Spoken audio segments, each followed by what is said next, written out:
మార్పు కావాలన్నారు. మార్పు చూపెడతాం.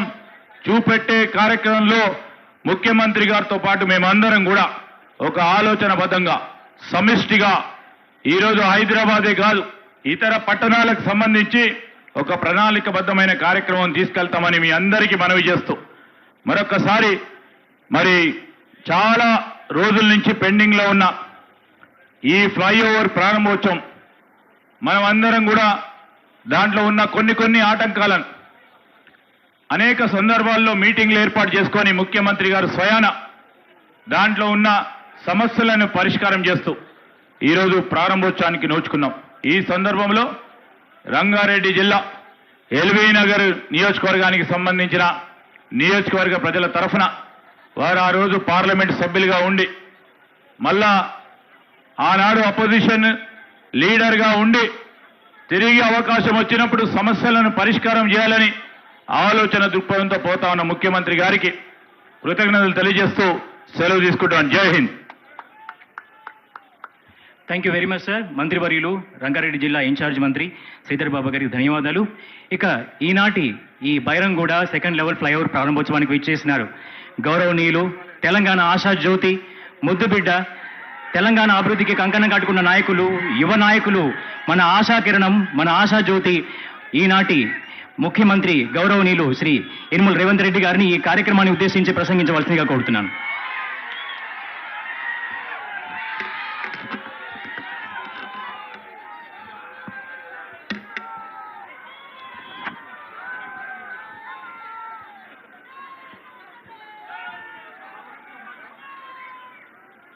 మిత్రులారా, ఈరోజు బైరామాలగూడ ఫ్లైఓవర్ ప్రారంభోత్సవానికి స్థానిక శాసనసభ్యులు సుధీర్ రెడ్డి గారు, ముఖ్య అతిథులుగా రంగారెడ్డి జిల్లా ఇన్ఛార్జ్ మంత్రివర్యులు దుద్దిల్ల శ్రీధర్ బాబు గారు, హైదరాబాద్ నగర ఇన్ఛార్జ్ మంత్రివర్యులు పొన్నం ప్రభాకర్ గారు, శాసన మండలి సభ్యులు పట్నం మహేందర్ రెడ్డి గారు, శాసనసభ్యులు మల్రెడ్డి రంగారెడ్డి గారు, మేయర్ గారు, ఉప మేయర్ గారు, కార్పొరేటర్లు, మిగతా శాసనసభ్యులు, మీడియా మిత్రులు, అదేవిధంగా హెచ్ఎండిఏ అధికారులు, మున్సిపల్ అధికారులు, ప్రాణ సమానులైన అభిమానులు, ఈ ప్రాంతంలో ఉండే మిత్రులందరూ ఈరోజు వస్తున్నామని తెలవంగానే వేలాదిగా ఇక్కడికి వచ్చి స్వాగతం పలికి మీ అభిమానాన్ని చాటుకున్నందుకు మీకు అందరికీ మనస్ఫూర్తిగా ధన్యవాదాలు. మిత్రులారా, స్థానిక శాసనసభ్యులు చెప్పినట్టు ఆనాడు కొడంగల్ శాసనసభ నియోజకవర్గంలో ఎన్నికల్లో కొంత చేదు అనుభవం ఎదురైనా 3 నెలలు తిరిగేలోపు మళ్ళీ మల్కాజ్గిరి పార్లమెంటు నియోజకవర్గం నుంచి ఎన్నికల బరిలో దిగుతే మీరందరూ ఆదరించి అభిమానించి ఈ ఒక్క ఎల్బీనగర్ శాసనసభ నియోజకవర్గం నుంచే దాదాపుగా 30,000 మెజార్టీ ఇవ్వడంతో ఆనాడు దేశంలోనే పెద్ద పార్లమెంటు నియోజకవర్గమైన మల్కాజ్గిరి నుంచి ఎంపీగా గెలిచి మీ తరఫున ప్రశ్నించే గొంతుకగా ప్రతిపక్ష పాత్ర పోషించడంతో పార్టీ పిసిసి అధ్యక్షుడిగా అవకాశం ఇచ్చింది. మీ అభిమానంతో మీరు అండగా నిలబడడంతో రాష్ట్ర నలుమూలల ప్రజా సమస్య మీద పోరాటం చేస్తే మీ అభిమానంతో మళ్ళీ ఈరోజు తెలంగాణ రాష్ట్రానికి ముఖ్యమంత్రినై బైరామాలగూడ ఫ్లైఓవర్ ప్రారంభోత్సవానికి మీ దగ్గరకు వచ్చిన, ఎప్పుడు ఎల్బీ నగర్కు వచ్చినా గుండె వేగం పెరుగుతుంది. ఎందుకంటే ఇక్కడ మొత్తం మా బంధువులు, మాకు కావాల్సిన వాళ్ళు, మాకు సన్నిహితులు కష్టాలలో అండగా నిలబడ్డా మీరందరూ ఇక్కడ ఉంటారు. ఏ అవసరం వచ్చినా ఏ రైతులైనా అండగా నిలబడతారు. మిమ్మల్ని చూస్తే ఆనందంతో గుండె వేగంగా కొట్టుకుంటుంది. ఈరోజు ముఖ్యమంత్రిగా ఇక్కడికి వచ్చి మీ ముందర నిలబడడం అంటే మీరు నాటిన మొక్క పెద్దదై ఇవాళ రాష్ట్రానికి నాయకత్వం వహించే రాష్ట్రాన్ని అభివృద్ధి పదం వైపు నడిపించే అవకాశం వచ్చింది. మీ అభిమానం ఎప్పటికీ గుర్తుపెట్టుకొని తెలంగాణ రాష్ట్రాన్ని మరీ ముఖ్యంగా హైదరాబాద్ నగరాన్ని దేశానికి ఆదర్శంగా నిలబడే విధంగా అభివృద్ధి పదం వైపు నడిపించే ఆలోచనతోనే మా ప్రభుత్వం పనిచేస్తుంది. అభివృద్ధిలో భాగంగా ఈరోజు 194 కోట్లతోని బైరామల్గూడ లెవెల్ 2 ఫ్లైఓవర్ ఈనాడు మనం ప్రారంభోత్సవం చేసుకుంటున్నాం. ఇదే కాదు, ఈరోజు హైదరాబాద్ నగరంలో పెరుగుతున్న జనాభా, వివిధ ప్రాంతాల నుంచి హైదరాబాద్కు వస్తున్న జనాభాను దృష్టిలో పెట్టుకొని ఫ్లైఓవర్లే కాకుండా రోడ్ల విస్తరణే కాకుండా హైదరాబాద్ నగరానికి కృష్ణా నది జలాలు, గోదావరి జలాలే కాకుండా పేద ప్రజలకు ఉపయోగపడే విధంగా మెట్రో రైలును తీర్చిదిద్దాల్సిన బాధ్యత రాష్ట్ర ప్రభుత్వం మీద ఉన్నది. మరి ముఖ్యంగా ఉప్పల్, నాగోల్, ఎల్బీ నగర్, హయత్ నగర్, ఓవైసీ హాస్పిటల్ నుంచి చంద్రాయన్ గుట్ట, అక్కడి నుంచి అంతర్జాతీయ ఎయిర్పోర్ట్ వరకు మెట్రో రైలు నిర్మించాల్సిన బాధ్యత మా ప్రభుత్వం మీద ఉన్నది. అందుకే ఈరోజు నగరంలో పేదలు, అత్యధిక జనాభా ఉన్న ప్రాంతంలో మెట్రో రైలు నిర్మించాలని, గతంలో మెట్రో రైలు నిర్మించింది కాంగ్రెస్ అధికారంలో ఉన్నప్పుడు, ఈనాడు ఫేజ్ 2 మెట్రో రైలు కూడా నిర్మించాలని నాగోల్ నుంచి ఎల్బీ నగర్, ఎల్బీ నగర్ నుంచి ఓవైసీ హాస్పిటల్, ఓవైసీ హాస్పిటల్ నుంచి చాంద్రాయన్ గుట్ట, చాంద్రాయన్ గుట్ట నుంచి మైలార్దేవుపల్లి, అక్కడి నుంచి అంతర్జాతీయ ఎయిర్పోర్ట్కు మెట్రో రైలు ప్రతిపాదనలని మనం పనులు మొదలు పెట్టుకుంటున్నాం. అదేవిధంగా ఎల్బీ నగర్ నుంచి హయత్ నగర్ వరకు మెట్రో రైలు మనం పొడిగించాలనుకుంటున్నాం. అదేవిధంగా బిహెచ్ఎల్ వైపు మియాపూర్ నుంచి బిహెచ్ఎల్ రామచంద్రాపురం వైపు మనం మెట్రో రైళ్లు పొడిగించాలని ఇవాళ నిర్ణయం తీసుకున్నాం. అదేవిధంగా గచ్చిబౌలి, రాయదుర్గం నుంచి ఫైనాన్షియల్ డిస్ట్రిక్ట్, అమెరికన్ కౌన్సిలేట్ వరకు అటువైపు నుంచి కూడా మెట్రో రైలును విస్తరించే కార్యక్రమం తీసుకున్నాం. ఇవాళ చాంద్రాయన్ గుట్ట నుంచి రాజేంద్ర నగర్ అగ్రికల్చర్ యూనివర్సిటీ దగ్గర హైకోర్టు కాంప్లెక్స్ ను 100 ఎకరాలలో నిర్మిస్తున్నాం. అక్కడి కూడా పేదలకు రవాణా సౌకర్యం కల్పించాలని మెట్రో రైలును అక్కడికి కూడా పొడిగించడం జరిగింది. ఇదే కాదు, ఈరోజు దేశంలోనే హైదరాబాదు నగరానికి మూసీ రివర్ ఒక పెద్ద వరం. కానీ గత కొన్ని సంవత్సరాలుగా రకరకాల పరిస్థితుల వల్ల మూసీ ఒక మురికి కూపంగా తయారై ఈరోజు ప్రజల ఆరోగ్యాన్ని దెబ్బతీసే పరిస్థితి వచ్చింది. నల్గొండ జిల్లాలో హైదరాబాదులో కాలుష్యాన్ని తీసుకెళ్లి నల్గొండ జిల్లాలో మూసీ రివర్ కింద వ్యవసాయం ఏదైతే చేస్తున్నారో దాదాపుగా 50-60 వేల ఎకరాలలో పంట పండించుకుంటున్నారో ఇవాళ పంట కూడా దెబ్బతినే పరిస్థితి, కాలుష్యానికి బలయ్యే పరిస్థితి ఉంది. అందుకే ఆలోచన చేసి వికారాబాద్లో పుట్టిన మూసీ రివర్తో పాటు ఈరోజు అభివృద్ధిని 55 కిలోమీటర్లు మూసీ రివర్ ఫ్రంట్ పేరు మీద దాదాపుగా 40 నుంచి 50 వేల కోట్ల రూపాయలతో అంతర్జాతీయ ప్రమాణాలతో మూసీ రివర్ను డెవలప్ చేయాలని కేంద్ర ప్రభుత్వానికి నివేదికలు ఇవ్వడమే కాకుండా లండన్లో ఏ విధంగా అయితే థేమ్ రివర్ ఫ్రంట్ అభివృద్ధి చేసిండ్రో ఈరోజు మూసీ రివర్ను కూడా హైదరాబాద్ నగరంలో అభివృద్ధి చేయాలని లండన్ కూడా వెళ్ళడం జరిగింది. ఎంఐఎం నాయకుడు చాంద్రాయన్ గుట్ట ఎమ్మెల్యే అక్బరుద్దీన్ ఓవైసీ గారిని కూడా తీసుకొని వెళ్ళడం జరిగింది. తొందరలోనే 55 కిలోమీటర్ల మూసీ రివర్ ఫ్రంట్ ని వైబ్రెంట్ తెలంగాణ 2050 పేరు మీద ఒక మంచి అభివృద్ధి ప్రణాళికతోని ఈరోజు మనం ముందుకు వెళ్ళాలనుకుంటున్నాం. ఇవాళ మీడియా మిత్రుల ద్వారా తెలంగాణ ప్రజలకు నేను చెప్పదలుచుకున్నా, ఔటర్ రింగ్ రోడ్ ఆనాడు కాంగ్రెస్ పార్టీ నిర్మించింది కాబట్టి, అంతర్జాతీయ ఎయిర్పోర్టు నిర్మించింది కాబట్టి ఇవాళ ప్రపంచ చిత్రపటంలో హైదరాబాద్ నగరానికి తెలంగాణకు ఒక ప్రత్యేక గుర్తింపు వచ్చింది. లక్షలాది కోట్ల రూపాయల పెట్టుబడులు ఐటీ కంపెనీలలో వచ్చినాయి. ఇవాళ తెలంగాణకు వస్తున్న ఆదాయంలో 70% ఆ పరిశ్రమల ద్వారానే ఈరోజు ఆదాయం వస్తుంది. అందుకే ఔటర్ రింగ్ రోడ్ వరకు ఉన్న ఈ మొత్తం హైదరాబాద్ నగరాన్ని వివిధ మున్సిపాలిటీలు, మున్సిపల్ కార్పొరేషన్లు, గ్రేటర్ హైదరాబాద్ మున్సిపాలిటీ కింద ఈరోజు వివిధ రూపాలలో గ్రామ పంచాయతీలలో ఉన్నాయి. అందుకే ఈరోజు మా ప్రభుత్వం 2050 వైబ్రెంట్ తెలంగాణ పేరు మీద మాస్టర్ ప్లాన్ ఏదైతే తయారు చేస్తున్నామో, ఔటర్ రింగ్ రోడ్డు లోపల ఉన్న మొత్తం హైదరాబాద్ నగరాన్ని ఒక గొడుగు కిందికి తెచ్చి ఒక బృహత్తర ప్రణాళిక మొత్తం అన్ని ప్రాంతాలలో సమానమైన అభివృద్ధి తీసుకురావడానికి హైదరాబాద్ 360 డిగ్రీస్లో అన్ని వైపులా అభివృద్ధి చెందే విధంగా, అన్ని వైపులా ఐటీ కంపెనీలు, ఫార్మా కంపెనీలు వచ్చే విధంగా ఈరోజు ప్రణాళికలు సిద్ధం చేస్తున్నాం. అదేవిధంగా ఔటర్ రింగ్ రోడ్డు నుంచి తొందరలోనే రీజనల్ రింగ్ రోడ్డు మనం నిర్మించుకోబోతున్నాం. దాదాపుగా 354 కిలోమీటర్లతోని RRR రాబోతుంది. ఔటర్ రింగ్ రోడ్డు నుంచి RRR వరకు సబర్బన్ తెలంగాణ కింద, సబర్బన్ హైదరాబాద్ కింద నగరాన్ని విస్తరించి రేడియల్ రోడ్స్, అవసరమైన ఫ్లైఓవర్లు కట్టి అభివృద్ధి చేసి నగర విస్తరణకు పూర్తి స్థాయిలో పని చేయాలని మా ప్రభుత్వం ఆలోచన చేస్తుంది. రీజనల్ రింగ్ రోడ్డు నుంచి తెలంగాణ సరిహద్దుల వరకు రూరల్ తెలంగాణ నమూనాను తయారు చేయాలని ఈరోజు మా ప్రభుత్వం ఆలోచన చేస్తుంది.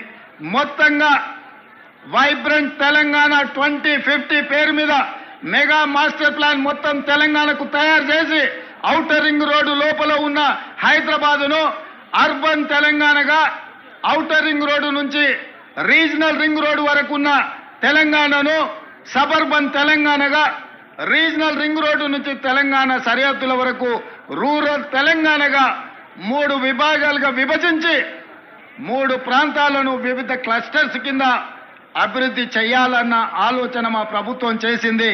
దీనికోసం ఆల్రెడీ టెండర్లు పిలిచినాం. అంతర్జాతీయ కన్సల్టెంట్స్ వచ్చిండ్రు, వాళ్ళ నియామకం చేపట్టడం జరిగింది. తొందరలోనే వాళ్ళు మాస్టర్ ప్లాన్ మాకు అందిస్తారు. మాస్టర్ ప్లాన్ అందించిన మరుక్షణం ప్రజాభిప్రాయ సేకరణ కోసము బహిరంగంగా పత్రికలలో పూర్తి స్థాయిలో ప్రచారం కల్పించి ప్రజల యొక్క అభిప్రాయాన్ని తీసుకొని, సలహాలు, సూచనలు తీసుకొని ఫైనల్గా మెగా మాస్టర్ ప్లాన్ పబ్లిష్ చేసి తెలంగాణను అభివృద్ధి పదం వైపు నడిపించాలని, రాబోయే 100 సంవత్సరాలకు కూడా ఒక గొప్ప నగరంగా తీర్చిదిద్దాలన్న ఆలోచనతోని ఈరోజు మా ప్రభుత్వం పనిచేస్తున్నది. నిన్నటికి నిన్న చాంద్రాయన్ గుట్టలో నేను, అసదుద్దీన్ ఓవైసీ గారు మెట్రో విస్తరణ కోసం పునాది రాయి వేసినాం. మేము ఒక పక్కన పునాది రాయి వేసేటప్పుడు కేంద్ర ప్రభుత్వం మీకు అనుమతిస్తున్నామని లేఖ పంపించింది. పునాది రాయి వేసి సంతోషంగా అభివృద్ధి చేద్దాం అనుకుంటే ఒక ఆయన కాళ్ళలో కట్టబెట్టేట ఆయన ఢిల్లీకి చెప్పిండంట, ఇప్పుడు అది ఆపండి అని చెప్పి వాళ్ళు అంటున్నారు. మీకు చేయడానికి చేత కాకపోతే మేము చేసేటప్పుడు కనీసం కాళ్ళలో కట్టబెట్టొద్దని వాళ్ళకి చెప్తున్నా. ఇది అధికారిక కార్యక్రమం కాబట్టి ఎక్కువ వివరాలు చెప్పడం లేదు. కానీ హైదరాబాద్లో మెట్రో విస్తరణకు అడ్డుపడుతున్న వాళ్ళని వేదిక మీద నుంచి నేను హెచ్చరిక జారీ చేయదలుచుకున్నా. హైదరాబాదు నగర అభివృద్ధికి మీరు అడ్డం పడి కేంద్ర ప్రభుత్వాన్ని ఉసిగొల్పి అడ్డుకోవడానికి ఏదైతే ప్రయత్నం చేస్తుండ్రో ఇది మంచి ప్రయత్నం కాదు. ఇట్లాంటి పనులు చేసే వాళ్లకు హైదరాబాదు నగర బహిష్కరణ శిక్ష విధించాల్సి వస్తుంది. మీరు జాగ్రత్తగా ఉండండి, హైదరాబాదు నగర అభివృద్ధికి సహకరించండి అని చెప్పి నేను తెలియజేస్తూ, ఏది ఏమైనా మీరందరు అభిమానంతో ఇంత దూరం వచ్చి ఆ పక్క నుంచి మా అక్కలందరూ కూడా వచ్చిండ్రు, మా తమ్ముడు వచ్చిండు చూసిపోదామని. ఎందుకంటే నేను కూడా గ్రామాల నుంచి ఇక్కడికి వచ్చిన వాళ్ళందరూ కూడా మా చుట్టాల్లో, మా దగ్గరలో ఇక్కడ ఉండేటోళ్ళందరూ. మీ అందరికీ పేరు పేరున మిమ్మల్ని అందరినీ వ్యక్తిగతంగా కలవలేకపోవచ్చు. మీ అభిమానం నా ఎంబడి ఉన్నది, మీ ఆశీర్వాదం నా ఎంబడి ఉన్నది. ఈ తెలంగాణను అభివృద్ధి పదం వైపు నడిపించి అభయస్థం ద్వారా 6 గ్యారెంటీలు ఏవైతే ఇచ్చినామో అన్నిటిని అమలు చేస్తాం. ఇప్పటికే ఆర్టీసీలో ఆడబిడ్డలకు ఉచితంగా బస్సు రవాణా సౌకర్యాన్ని కల్పించినాం. ఇప్పటికి దాదాపుగా 24 కోట్ల ఆడబిడ్డలు ఈరోజు బస్సుల్లో ప్రయాణం చేసిండ్రు. ఆర్టీసీ నష్టాలలో ఉండి కార్మికులు ఆత్మహత్యలు చేసుకునే దాని నుంచి ఇప్పుడు లాభాల వైపు నడుస్తుంది. మా పొన్నం ప్రభాకర్ గారికి మంత్రిగా అత్యధికంగా లాభం ఈరోజు ప్రభుత్వంతో వచ్చింది. ఈ ప్రాంతంలో ఆర్టీసీ కార్మికులు ఎక్కువ ఉంటారు. మీ సమస్యలన్నిటిని కూడా పరిష్కరించే బాధ్యత తీసుకుంటాం. అదేవిధంగా రాజీవ్ ఆరోగ్యశ్రీ ద్వారా పేదలకు 10 లక్షల రూపాయలు వైద్య సౌకర్యాన్ని అందించడానికి మా ప్రభుత్వం ఈరోజు పేదలకు అందిస్తున్నది. మొన్నటికి మొన్న 500 రూపాయలకి ఆడబిడ్డలకు సిలిండర్ ఇచ్చే కార్యక్రమాన్ని మొదలుపెట్టినాం. ఇదే కాకుండా 200 యూనిట్ల వరకు పేదలకు ఉచిత కరెంట్ ఇవ్వాలని, ఇంటికి కూడా పేదవాళ్ళ ఇళ్లల్లో వెలుగులు నింపాలి, వాళ్ళ ఇంట్లో కరెంటు ఉండాలి అని చెప్పి పేదలకు 200 యూనిట్ల వరకు ఉచిత కరెంట్ ఇచ్చే కార్యక్రమాన్ని చేపట్టినాం. 11 తారీఖు రోజు ఇందిరమ్మ ఇండ్లు ప్రతి పేదవాడికి, ఇల్లు లేని వాడికి ఇల్లు కట్టించాలన్న ఆలోచనతోని భద్రాచలంలో శ్రీరామచంద్రుడు ఆశీర్వాదం తీసుకొని 11 తారీఖు నాడు ఆ కార్యక్రమాన్ని కూడా ప్రారంభించబోతున్నాం. అంటే ఏదైతే మాట ఇచ్చినామో ఉన్న సమస్యలను, చిక్కుమిళ్లను విప్పుకుంటూ ఒకటొకటిగా పేదలకు ఇచ్చిన మాటను నిలబెట్టుకోవడానికి మా ప్రయత్నం చేస్తుంది. మీరందరూ అండగా నిలబడండి, ఆశీర్వదించండి. ఇచ్చిన మాట నిలబెట్టుకొని తెలంగాణ రాష్ట్రాన్ని అభివృద్ధి పదం వైపు నడిపించి 4 కోట్ల ప్రజల యొక్క అభ్యున్నతి కోసం పనిచేయాలన్న ఆలోచనతోటి మా ప్రభుత్వం ఉన్నది. మీరు అండగా నిలబడండి అని తెలియజేస్తూ ఈ కార్యక్రమాన్ని ఏర్పాటు చేసిన అధికారులకు, స్థానిక నాయకత్వానికి అందరికీ కూడా మనస్ఫూర్తిగా అభినందనలు తెలియజేస్తూ మీ అందరి దగ్గర సెలవు తీసుకుంటున్నా. జై తెలంగాణ.